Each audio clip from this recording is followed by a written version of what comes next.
Welcome to TerraOnTheBench.com. I'm Christin, your host. I'm your local environmental scientist and friend, and this is a place for us to have open discussion on eco, news, and lifestyle. This is the podcast and YouTube channel, and we have a lot to discuss. Let's get started. Hello, everyone. This is Christin from TerraOnTheBench.com. Today we have some wonderful things to talk about. I have with me to my right, Matt and Brandon. So today we're going to talk about housing development and AI, and then kind of fuse those ideas together and figure out, kind of discuss and go into a deep dive on what it is that they are and how they relate, how can they benefit off each other, and what is it about, basically. So, Matt, can you please introduce yourself? And yeah. Hi, I'm Matt. I am an environmental and historic preservation compliance specialist. I have a background in archaeology and history and anthropology. The topic today is on how housing developments and any sort of housing development affects the environment.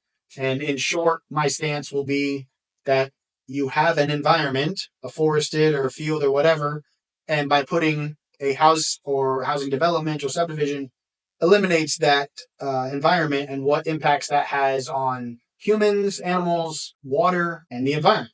Perfect, thank you. And Brandon, tell us about yourself, who you are, and what is your background in? I know you like AI, but is that your background? Let's find out. Yeah, so I have a background in artificial intelligence.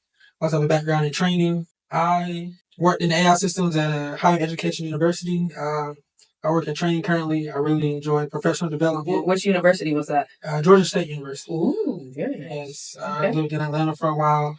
Do not recommend it. Okay. But I have a background in small business, background in business in general. And I just think that artificial intelligence is pretty cool. Like, it can be used for a lot of great things, but it does have a strain on the environment. It does have a strain on resources, and it does have a strain on some development. But I think that it can be utilized for a lot of good. Yeah. Yes, we just have to make sure that we use our technology responsibly.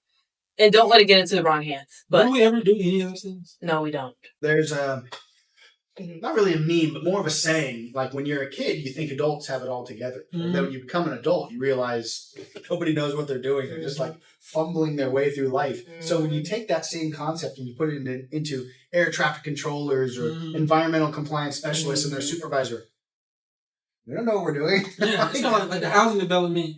It's just kind of like a lot of these cul-de-sacs are so windy. They're not efficient at all, really. They're just really just keeping bulks of people in a centralized place. Sure. Yeah. Well, I would hope that if the developer, for example, I'm sure there's some degree of engineering involved, and it might have to be windy. And of course, this is based on different geographies. Different states have different topographies and things, so it might look a little different. Where here in Florida, where we're recording now, is many places are very gridded, because you've got a flat land. You can make it whatever. My sisters live in northern Georgia on the foothills of the Appalachian Mountains.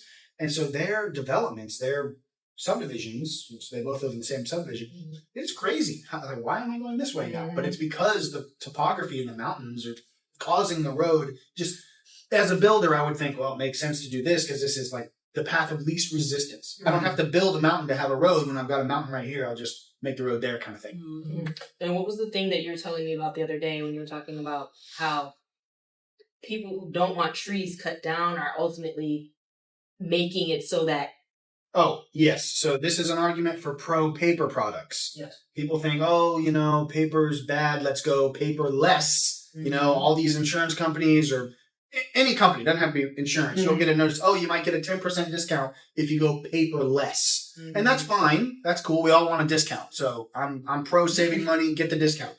But in the argument of paper versus plastic, absolutely choose paper because the paper industry, while you think, oh no, they're cutting down trees, yeah, but they're also planting them. Thanks to genetically modified organisms or in plants, in trees, there is a tree species that grows insanely fast for the sole purpose of paper products. So by people, consumers, using paper products, you are perpetuating this need for these forests, albeit perhaps artificial forests, but they are some form of wildlife sanctuary. Birds will live in them. Maybe they're not gated, and deer and whatever, all the other woodland critters can live in them, and that's great. But if by saying no to paper, because paper bad, you are now eliminating the need for that forest. And eventually a good business person like myself would say, well, shoot, no one's buying my paper product. I'm going to sell my asset, my forest, and turn it into a parking lot or a freaking Dollar General or something that's not contributing to the environment any longer. Right. So in short, paper products good, plastic obviously bad, but don't turn your nose up at, oh, save the trees. You are saving the trees by using paper. Believe me. Yes, and I know we skirted away a little bit from the housing development, but that was important to note. So let's go back to the housing development. And the issue that I really have with housing development is half the time, a lot of these buildings that are being built, they're not even in a place, some of them aren't in a place that's even within 15 minutes of a grocery store or somewhere where people could shop. So it's like, I was at FSU the other day. It might have been Central Florida. But, or was it University of Florida, IFAS? Yes, it was like an so I know University of Florida has agricultural stuff all over the state. So. Exactly. I was there and they had a housing development that was in the process of being developed completely. And it wasn't even within 15 minutes of a grocery store. It was just split. Like the school is in an agricultural area. So it's like, why would they decide to build that in a desolate, nothing is around here? So that's the thing. Do you think that's a problem? Do you think developments are doing that? Do you think they did that because they have to be where the agriculture is? Like they do it in an urban environment, or a place that is close to town. They may have just done that because the area is so agriculturally rich in the soil that nobody else would build out there. But for some reason, they just felt the need to develop there, which again is decreasing land in space. It's just agriculture. They had like 50 different greenhouses. That's why they're out there. Right, but then why are they developing apartments and condominiums? That's where they're at. Christin, many times, I can't speak specifically on this scenario, but a lot of times when land is underutilized, there's no shopping, no groceries, no houses, the land is cheaper. It's less expensive. So a developer is going to build a subdivision or apartment complex in these areas. And because you now have a product base or a customer base, you have hundreds of customers now, businesses will pop up around that place because when something like that happens, usually the area is rezoned, which most of America, like 90% of the map is technically agricultural land, is how it's classified. It's not that difficult to get a property rezoned. It is a process, and it depends on where you are. But so let's say at one point, which much of America historically was farmland, and suddenly there's a town there. It's because of this rezoning. But so a developer going out in the middle of nowhere, what seems like the middle of nowhere, they're buying hundreds or thousands of acres for cheap, whatever cheap is in this scenario, and then a Target pops up or a Publix or whatever, these things that the residents will need, those business owners are now benefiting from because, hey, there's 100 customers that have nowhere to shop but right here. So that is why I think developers would go in rural areas first, which in the next 10 years won't be. I can speak to that in my own town. We have this area called Tradition.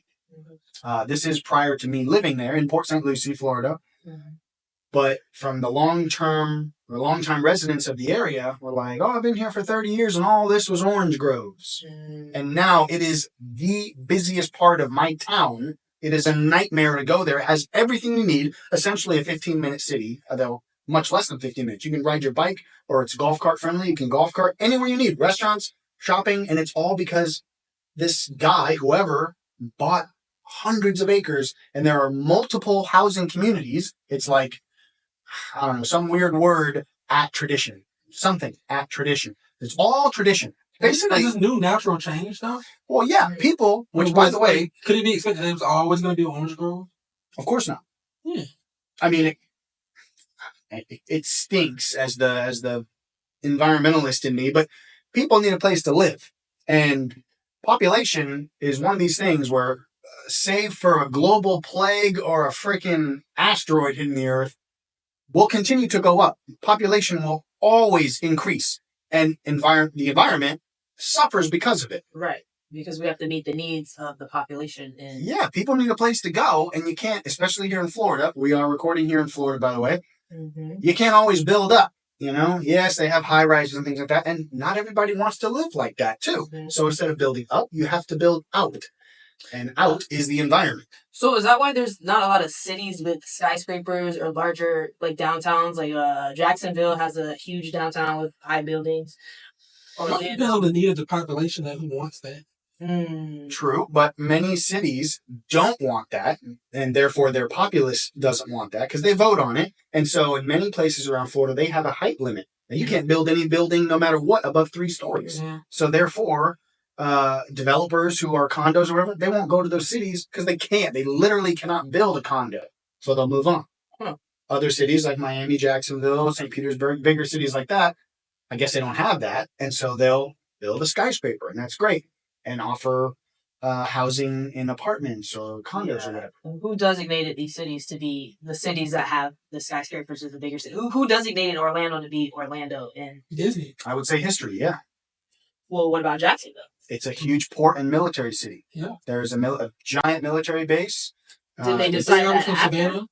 Did they decide that after they designated it as a military? So was it a military base and then they built downtown? Well, it's also like I think if you come west from across the pond, the first place you hit are the shores of Savannah, the shores of Jacksonville. That's true. So, now I don't know if Miami was a port city, same as New Orleans and Ellis Island, of course, and there were a few other places along the coast, the East Coast. So you would think, yes, and in more often than not cases, those are bigger cities because you're getting straight off the boat from wherever. You kind of just stay there. Now, this is a somewhat different topic. Let's say you're a Russian Jew who comes over from Russia and you're in Ellis Island. You're going to find like-minded people and people who speak your language. That's why we have in these cities, Chinatown or Little Italy, things like that. And here we are almost 100 years later from this event, but these places still exist. So just to kind of circle back, though, as far as these cities and their development, it just happened organically before people even were concerned about overpopulation or whatever. It was just like, oh, people coming to our country? Yeah, come on in to help us make this into a country.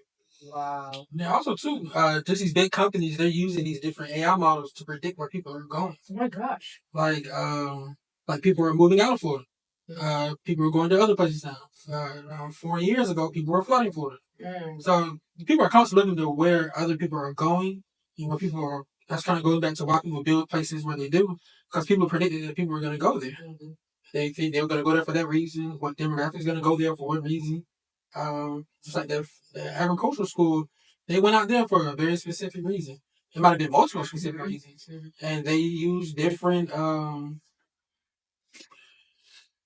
factors and metrics to figure out, okay, where can we go? And I feel like the developments, this might not be true, but it might just be a waste of time and money if Florida is going to get flooded completely, or most of the land at some point is going to be eliminated because of floods, and the sea surface levels is going to rise and it's going to flood all the new cities and stuff. I don't know.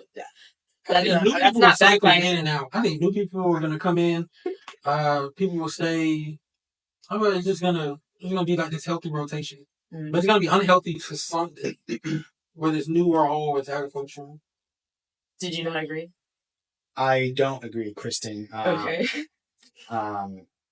Like I said, I did not have a source for that. I was just what did you say? I completely forgot everything she said. She's saying that Florida, which has an elevation maximum of like 200 feet, which means that much of the entire state is sea level or like, just a foot or two above over the course of its entire history is somehow going to be gone. Maybe not within our lifetime, but eventually, right?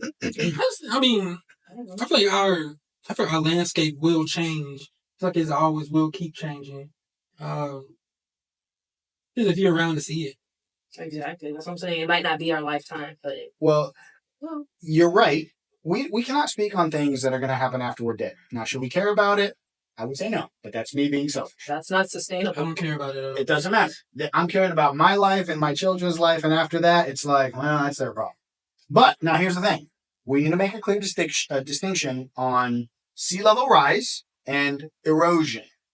Florida has millions of miles of coastline. And maybe not millions, so don't go whatever, but a lot of miles of coastline that we are seeing in coastal places that are built on sand, ladies and gentlemen. The sand comes and goes. We have hurricanes that are constantly hitting Florida and the eastern coast of the United States. And you think, oh no, 200 feet of shoreline are now gone. The sea level rose. No, it didn't. The sand just moved somewhere else. Right. The water levels, historically speaking, have shown no significant rise. We have bathhouses in on the Mediterranean Sea, for example, that are 2,000 years old that were designed to be filled with the tide. And, oh gosh, 2,000 years. They're still there. Wow. Oh, but global warming and sea level rise is rampant. Really? Because those are still totally fine. Yeah. So not only do I think this is gross overstep of fear-mongering, it's funny because the people peddling this crap are also buying oceanfront properties, which you think, oh no, they're going to be gone in 20 years. Why are you buying an oceanfront property then? So sand will move. It will. The coastline will move. As far as the actual global water level, I do not see that going up, at least in the last 2,000 years of data, per my example. So you don't think that global warming is going to heat the water up so much that it'll evaporate, add to the clouds, and then the water might be recycled. Are we technically getting pulling closer to the sun?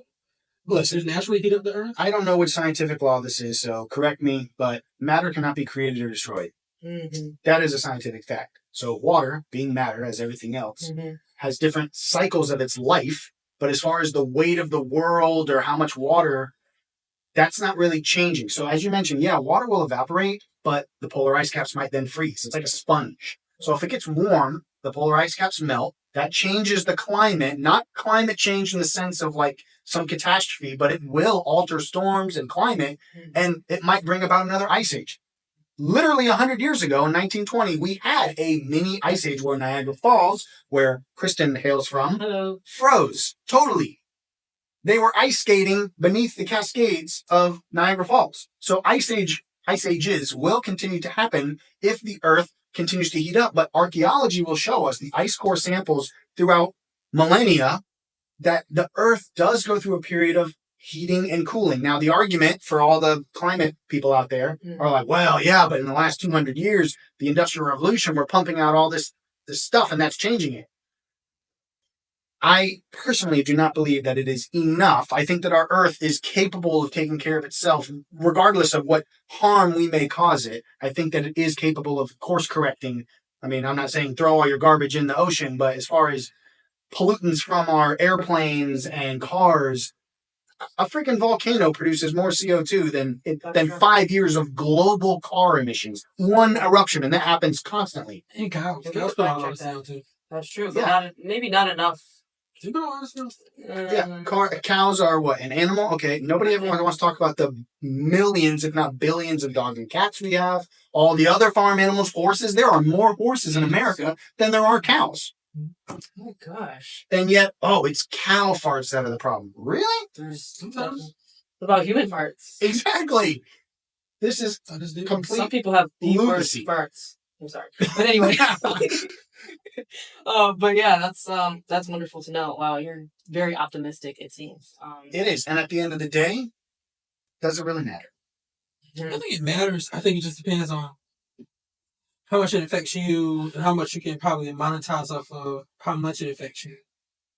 Monetize. Let's talk about that. What do you mean how much you can monetize if it affects you? Okay, so say you live in Florida and you have a shoreline property.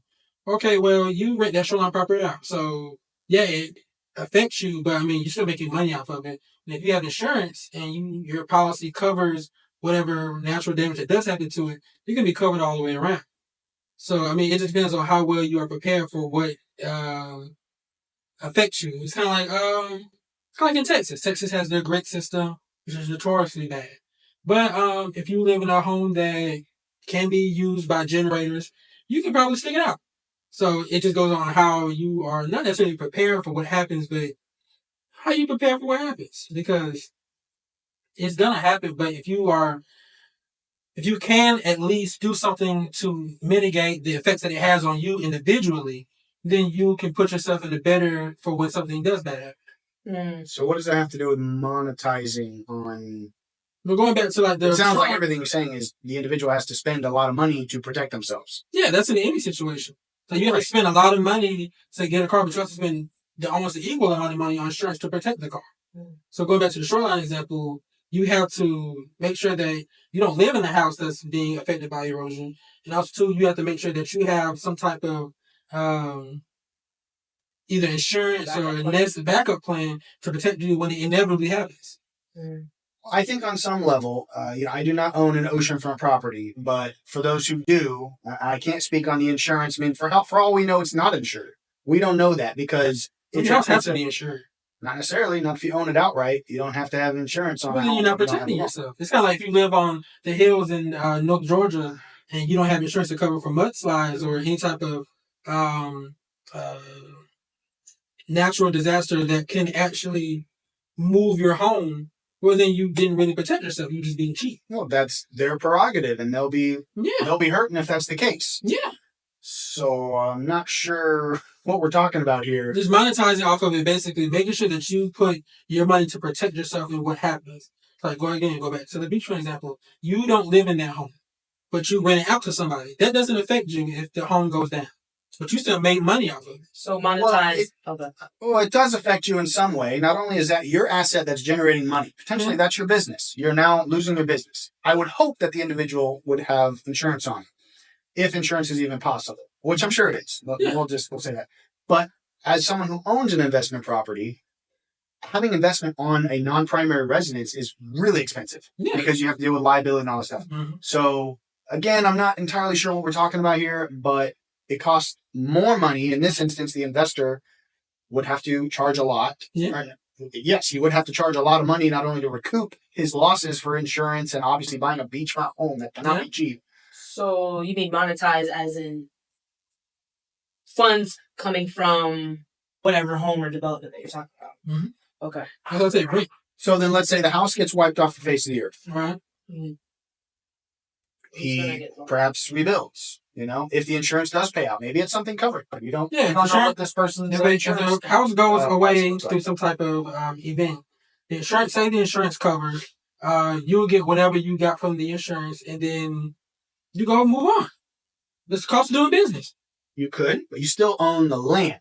The land's no more there, though.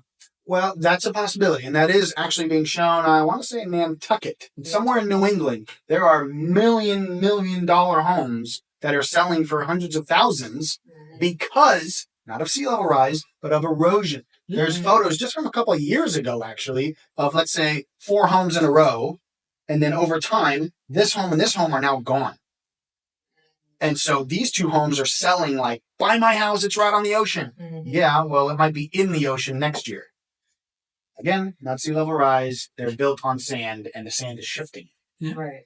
Thank you for that distinction. It's important that people get and distinguish between those two.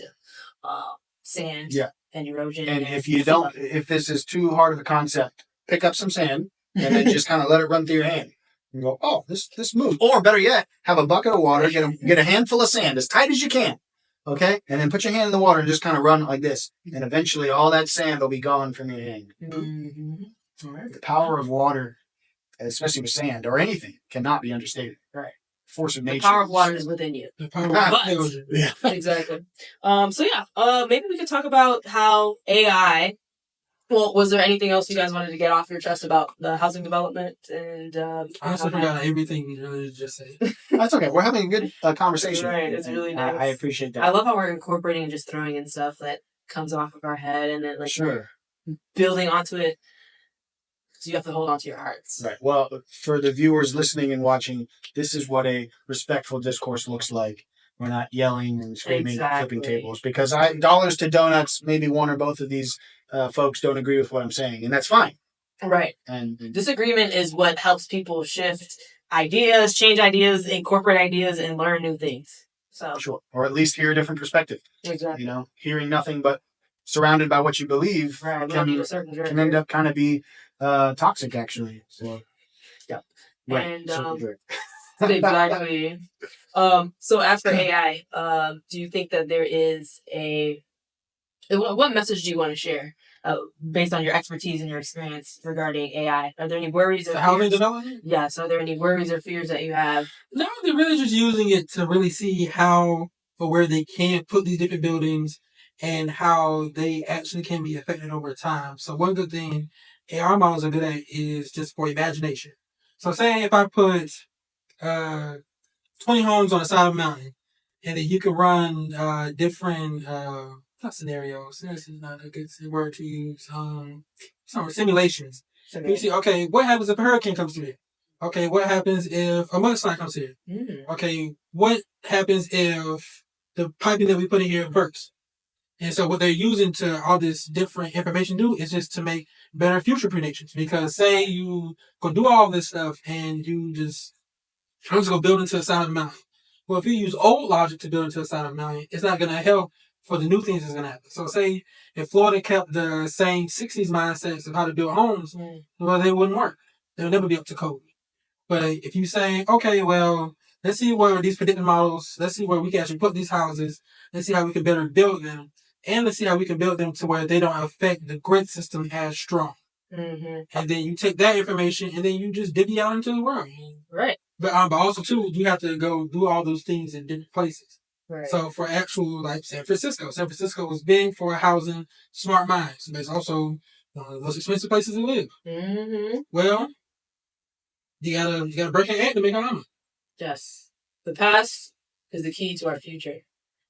And if we could take what we learned from past scenarios, issues with the way development has developed, then we could better develop new condominiums, apartments, tiny homes. I like tiny homes. We should talk about that one day, actually. Ironically, in California, they're using AI models to predict how the wildfires actually spread because they can use different wind patterns to see, okay, if it burns over this area that historically has this type of wind pattern, it's going to burn this way. And they can prepare for that. Yeah. And we heard today, Matt, about how GIS is going to eventually incorporate AI, Geographic Information System, but ArcGIS, which is Esri, is going to incorporate at some point AI into their planning and mapping so that they could train AI to better decide what areas are safer to build or something like that. Yeah, something like that. Something like that. That was like 2 hours ago. You expect me to remember that? I mean, it's just You guys get the idea. for all those different things. And then it's just like with these different hurricanes. It's like you said, water moves things. That's the same way like moving the water from out in the ocean to into the land. Well, all that salt is going to settle somewhere. So it's going to make the land erode even more. I wouldn't worry so much about the inland erosion caused by salt. It would definitely kill many plants, sure. Although native plants, especially coastal Florida native plants, are very salt tolerant and in fact they require a salty sand, a salty soil just to grow. So erosion inland from seawater, I mean, you need turbulence to cause erosion. So that's why just because water is going to settle somewhere, which by the way will recede in time. We see that with hurricanes. It comes in and maybe a day or so later or a week or whatever, it's gone. That's not enough turbulence to cause inland erosion. But the cars move, all the trucks move. Oh, yeah, sure. I mean, in some instances, yeah, it might rub up against the dirt and kind of wipe it out. But you're going to see the most erosion on the sand. Because inland Florida, while some areas are sandy, the the geology of Florida has different minerals and rocks, where there's a huge limestone area. Limestone allows water to pass through, so that's not really something that's subject to erosion. And it's feet down under the soil. So the topsoil is what would be at risk of washing away, but just becomes saturated like a sponge. But again, you would need rapid turbulence to cause erosion. That's why on the sandy shores, you've got all these waves smashing it over and over and over again, and that eventually pulls the sand out. And that is why the erosion is gone. Which, and I can't base this in any sort of actual science, but just an observation, not all around Florida. The east coast of Florida has an enormous chain of barrier islands separated by inlets that allow the ocean water to come into essentially what's a river system in many places called, or at least where I live, is called the Indian River. But it is a river technically. It's saltwater, so it's not a freshwater river. It is fed in many places by freshwater river systems. Like where I live, the St. Lucie River is a freshwater system that becomes brackish and then salt. What's that word? Brackish is a mixture of fresh and salt water. Oh, I never knew. Yeah, so there's not just a clear line of salt and fresh. It blends, so... It's called brackish? Brackish, yes. Yeah. And there are certain fish that thrive and or tolerate brackish water that can't live in fresh, can't live in salt, but they can find a happy medium, and you can find potentially both fresh and saltwater fish in brackish water. Just a little fun fact for everybody. Fun fact. Fun fact of the day. But I'm sorry, going back to the erosion part, if you look at the state of Florida and note how a wave, I mean, have you guys been to the beach? I went once. It was okay. A couple times. Okay. If you've ever noticed, if you're at the beach and you're walking into the water, you're having a fun time, and then it kind of dips down and then rises up, and then maybe there's like a little bit of a flatter plateau.